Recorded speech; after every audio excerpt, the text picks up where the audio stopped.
Programa ERES, Colegio Sierra Morena, Pensamiento Ciudadano, Ciclo 5. Profesora Luisa Cantor.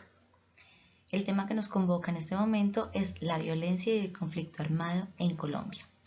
Vamos a iniciar dándoles la bienvenida a este complejo y extenso tema que nos implica a todos los que vivimos y habitamos en este territorio colombiano. Para dar apertura a esta temática, vamos a partir de la definición del concepto de violencia. La violencia es entendida como todo daño o maltrato de diversas maneras a un ser. Pero para poder comprenderlo un poco mejor, la idea es citar algunos autores que han trabajado más a fondo este concepto, ya que en ocasiones, al desconocerlo, tendemos a naturalizar, justificar e invisibilizar algunas violencias. Uno de ellos, de esos autores importantes, es Jean Piaget. Este hombre dedicado a la psicogenética y a la educación define la violencia como cualquier tipo de abuso de poder que cause daño físico, psicológico, sexual, económico, social y cultural a un ser humano. Por otro lado tenemos al filósofo Immanuel Kant. Para él, violentar a una persona es tratarla como una cosa, y destaca dos formas de violencia moral. Por un lado, habla de la coerción y por otro lado, de la manipulación o engaño, y hace la diferencia entre cada una de estas.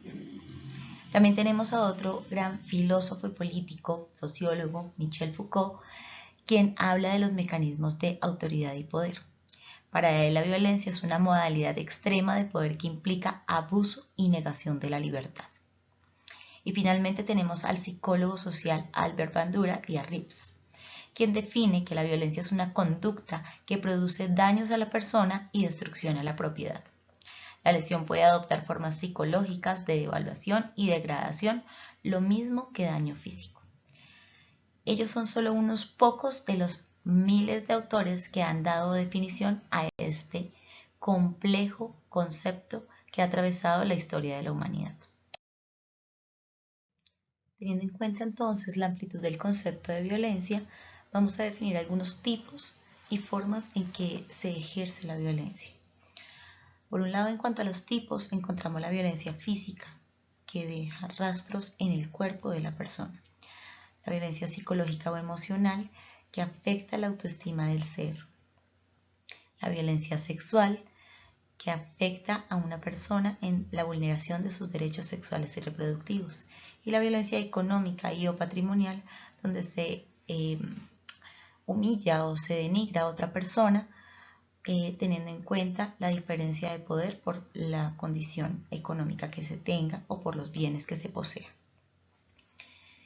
Este tipo de violencias se pueden presentar de las diferentes formas que hay. Entonces, en las formas encontramos la verbal, que son ese vocabulario o palabras que se utilizan para denigrar a otro, la social, donde hacemos sentir mal a alguien y se excluye de un grupo, la política, que vulnera todos esos derechos políticos y no respeta las distintas creencias o ideologías políticas que se tienen, la violencia de género, donde no se reconoce la diversidad de géneros que hay en la actualidad y se vulnera a la persona por su condición o su preferencia o identidad de género, la violencia vicaria, que se da de una madre hacia un hijo o de un hijo hacia una madre, la violencia escolar, también reconocida como bullying o matoneo, la violencia simbólica, que va a partir de la denigración de los roles que se cumplen a nivel social, la violencia estructural, que tiene que ver con el estatus socioeconómico que tiene la persona y la organización en donde se encuentra ubicada.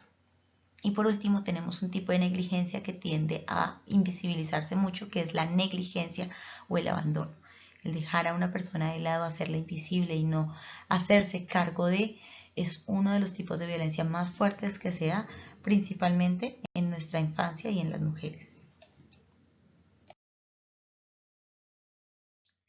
Ahora bien, es importante que para nuestro tema, el tema que nos convoca, hagamos la diferencia entre lo que es la violencia y el conflicto, que en las conclusiones ya veremos por qué es tan importante esta diferencia. Cuando hablamos de violencia, se habla de un daño o un maltrato hacia cualquier otro tipo de persona o incluso hacia sí mismo, ¿cierto? Mientras que el conflicto hace referencia a la diferencia de formas de pensar, de actuar, de sentir entre dos o más personas, lo cual genera ese conflicto. La diferencia es que el conflicto puede llegar a resolverse de una manera adecuada y no siempre se deben utilizar mecanismos de violencia. Y lo ideal es que nunca se haga uso de la violencia para la solución de un conflicto. Entonces es ahí donde tenemos que empezar a trabajar un poco con referencia a las competencias ciudadanas por parte de nuestros niños, niñas y jóvenes para que este modelo de violencia que se ha transmitido de una generación a otra pueda ir cambiando.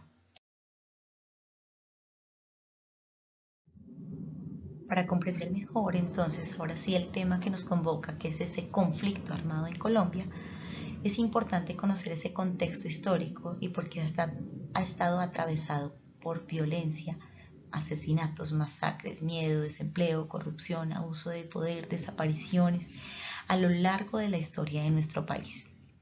En este sentido, es importante identificar que en los últimos 70 años, nuestra Colombia ha estado marcada por un conflicto que ha sido partiendo inicialmente de la repartición desigual de la tierra, además de la falta de espacios de participación política, que han dado un inmenso paso al uso de la violencia y la lucha armada. Es aquí donde consideramos importante empezar a reconocer algunos hechos que marcaron la historia de ese conflicto en nuestro país. Por un lado tenemos las diferentes ideologías políticas que habían en nuestro país. Por un lado estaban los conservadores y por el otro los liberales. Las ideologías políticas que no lograban ponerse de acuerdo empezaron a generar una cantidad de situaciones de matanzas por pensar diferente y por tener ideas distintas frente al manejo de la sociedad y de la organización política del país.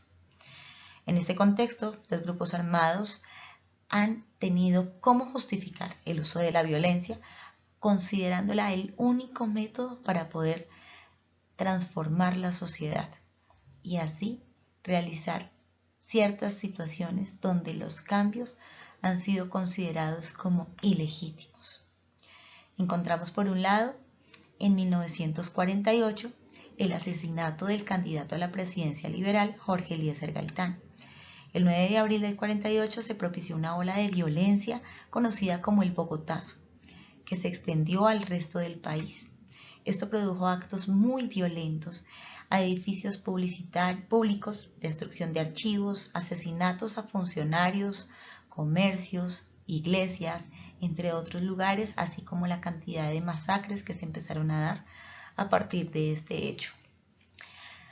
Es de resaltar que este candidato a la presidencia era una esperanza del pueblo por romper con ciertos abusos que se daban en esas épocas. Por otro lado tenemos que en 1956 el Partido Conservador y el Partido Liberal se encargaron de firmar un pacto de Benidorm en España. Este acuerdo se encargaba de establecer un sistema de alternancia política entre la fuerza liberal y la conservadora, logrando que se estableciera una alternancia política para que ambas fuerzas tuvieran la posibilidad de representar al país y tener su época de liderazgo. Este pacto tuvo una vigencia hasta el año del 74. En 1974 se terminó y se defendió como un regreso al sistema democrático después de la dictadura militar del general Gustavo Rojas Pinilla. Esto es parte del inicio del conflicto armado en Colombia, además de muchos otros hechos que vamos a ir desglosando a continuación. Cabe anotar que la violencia principalmente se ha dado en el ámbito rural. Se puede afirmar que es un 95%, principalmente en zonas cafeteras, siendo así una economía rural, un producto de monoexportación y una estructura vertical de la Constitución algunas de las causas del conflicto. Adicionalmente, vemos que el gobierno le ofrecía la posibilidad de importar solo lo que no producía aquí. Las guerrillas llegan entonces con líderes como Tiro Fijo, quien dirigió las FARC, pero en realidad él también era un producto de la violencia misma de esos partidos liberales y conservadores. Las responsabilidades históricas aquí son difíciles de asumir. Por ello, encontramos lamentablemente que el estudio de la historia en Colombia ha sido en parte bastante descuidado. Algunos de los grupos violentos que se encontraban al margen de la ley antiguamente eran los chusmeros y los chulavitas. Estaban ligados al periodo de la violencia, pero sus principales motivaciones eran políticas partidistas y de revuelta campesina. Después surgen otro tipo de grupos al margen de la ley que están más centrados en otros aspectos de supuesta ideología política. La violencia del 50 fue por tierra y café, aunque la producción cafetera no era latifundista. Además, era un error pensar que el latifundio era la causa directa de la violencia. Luego hablamos de que en el 60 y en el 70 se fundan grupos como el ELN, Ejército de Liberación Nacional, el M-19, Movimiento 19 de Abril, y el EPL, Ejército Popular de Liberación. La principal razón de este cambio fue político-militar.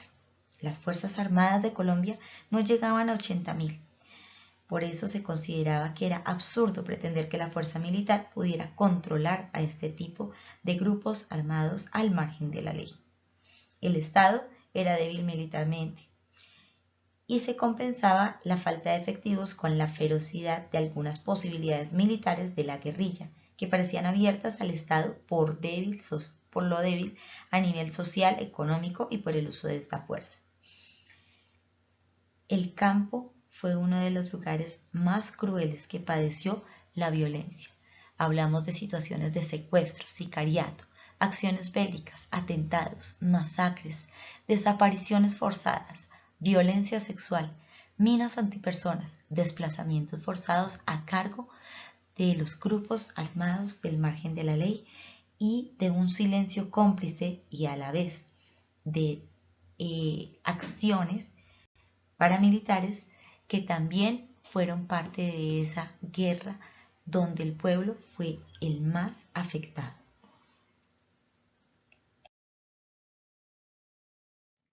Esta lucha inclemente, esta guerra que ha dejado a tantas víctimas, aún persiste en la actualidad, a pesar de que se firmó el acuerdo de paz con las FARC. Por eso en algunos titulares se dice que a pesar de que el de 2016 se desmovilizó la guerrilla más poderosa de América Latina, las FARC-EP, otros grupos armados han ganado poder y tristemente son nuestros campesinos quienes siguen padeciendo el terror que ellos van sembrando. En este momento hay 3 grandes grupos que son los que más atemorizan a nuestro país y persisten ese conflicto armado. El más grande de este momento es el ELN, quien cuenta con más de 5.882 militantes. Es la última guerrilla histórica que queda en Colombia, desde que las FARC se desmovilizaron, por supuesto. El ELN ha perdido bastante el tinte político y la ideología con la cual fue creada, y se ha ido enfocando muchísimo más en los negocios ilegales.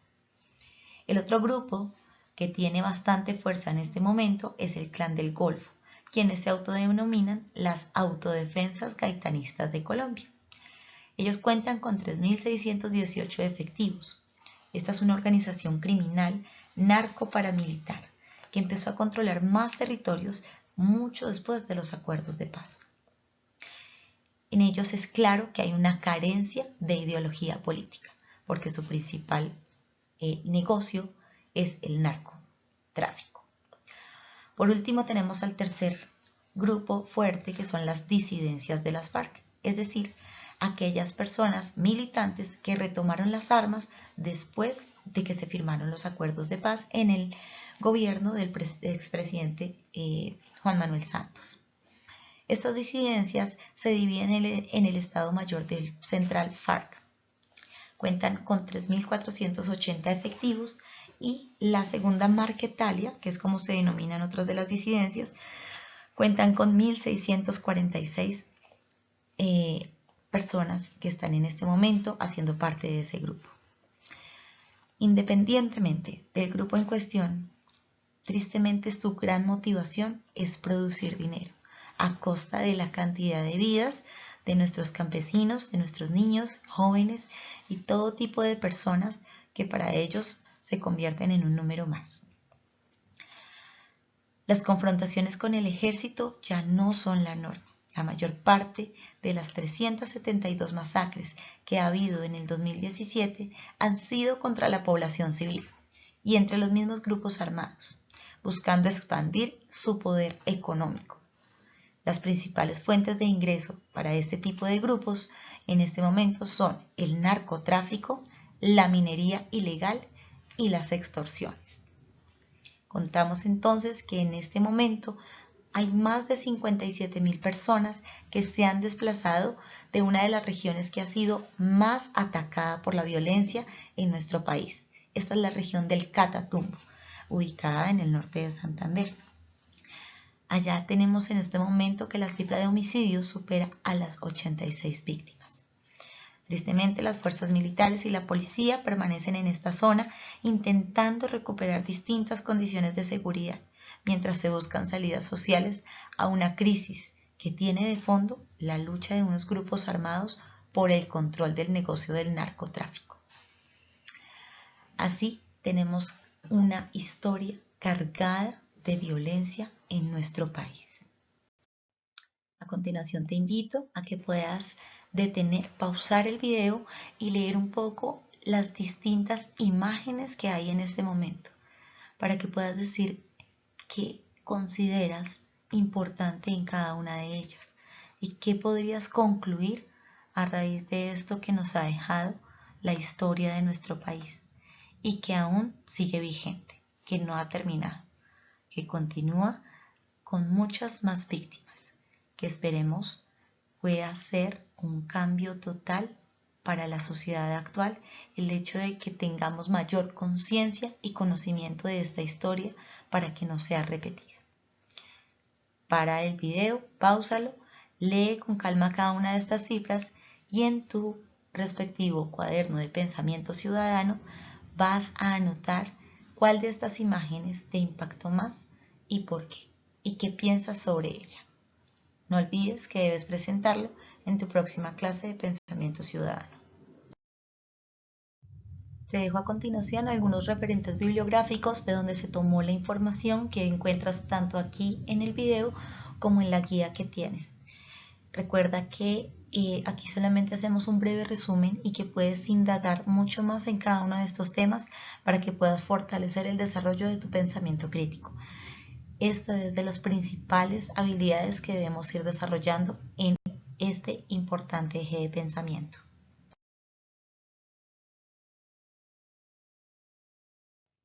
Agradezco tu valiosa atención durante todo este espacio que busca contribuir a entender un poco mejor esos temas que estamos trabajando en nuestras distintas clases y que más allá de una clase nos ayuda a comprender nuestra realidad para poder hacer una lectura crítica de la misma y transformarla desde nuestras pequeñas acciones.